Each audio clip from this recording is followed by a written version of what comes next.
Hi, welcome back to Let Us Seek the Lord, where we go through the scriptures in 3.5 years, taking a chapter or two a day, mostly a chapter, sometimes it's a second one. Today I've got Honey in my lap.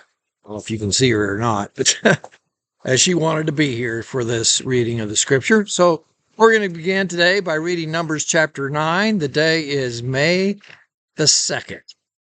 So let's begin reading. Now the Lord spoke to Moses in the wilderness of Sinai in the first month of the second year after they had come out of the land of Egypt, saying, Let the children of Israel keep the Passover at its appointed time. On the 14th day of this month at twilight, you shall keep it at its appointed time. According to all its rites and ceremonies, you shall keep it. So Moses took the children of Israel, told the children of Israel that they should keep the Passover. So they kept the Passover on the 14th day of the first month at twilight in the wilderness of Sinai, according to all that the Lord had commanded Moses, so the children of Israel did. Now there were certain men who were defiled by a human corpse, so that they could not keep the Passover on that day. And they came before Moses and Aaron that day. And those men said to him, We've become defiled by a human corpse. Why are we kept from presenting the offering of the Lord at its appointed time among the children of Israel?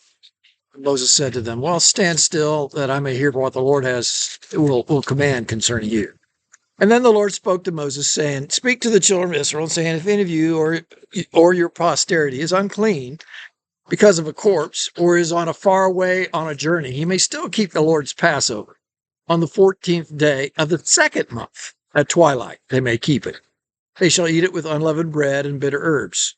They shall leave none of it until morning, nor break one of its bones. According to all the ordinances of the Passover, they shall keep it. But the man who is clean and is on a journey and ceases to keep the Passover, that same person shall be cut off from among his people, because he didn't bring the offering to the Lord at its appointed time. That man shall bear his sin.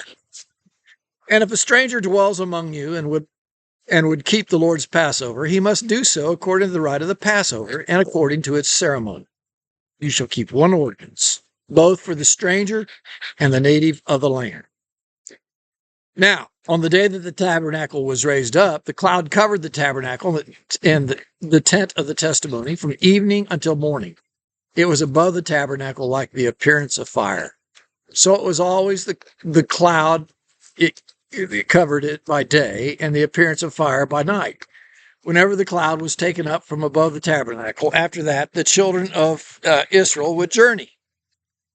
And in the place where the cloud settled, there the children of Israel would pitch their tents.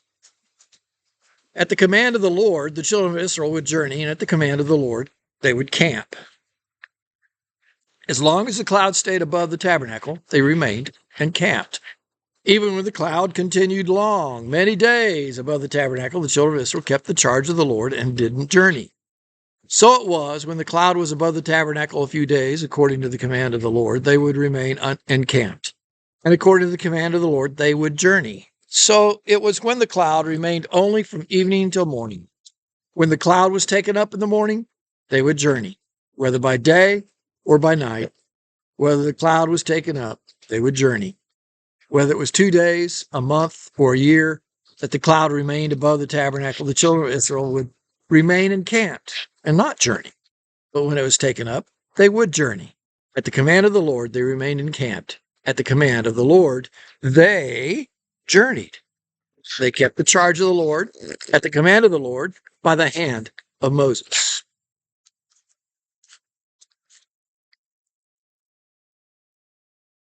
How do we see the glory of God? God designed that at least once per year the Israelites would celebrate the Passover. In no other single event was the glory of God recalled to mind as much as in the Passover. There we were reminded of the great deliverance of God that God accomplished for his people. The celebration of the Passover is probably the longest running religious family ceremony in the history of mankind. No other religion has anything like it. It exudes the strong hand of the mighty arm by which God delivered his people.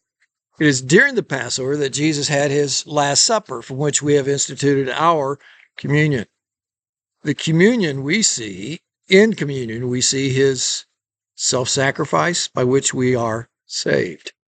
It is in communion that we remember that His grace is present among us in a very, very special way, that we may experience Him.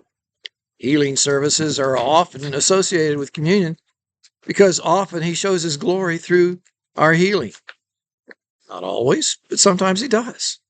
When we take His glory lightly and we approach communion in an unworthy manner, He sometimes shows His glory in the judgment of His people. The discipline of His people, maybe I should say. Sickness, and in severe cases, even death. Yes, even death, too. Death also is His glory. Normally, the glory settles down on us as we take time to be still and know that He's God. And it requires that we do that, exactly that, be still and know that He's God.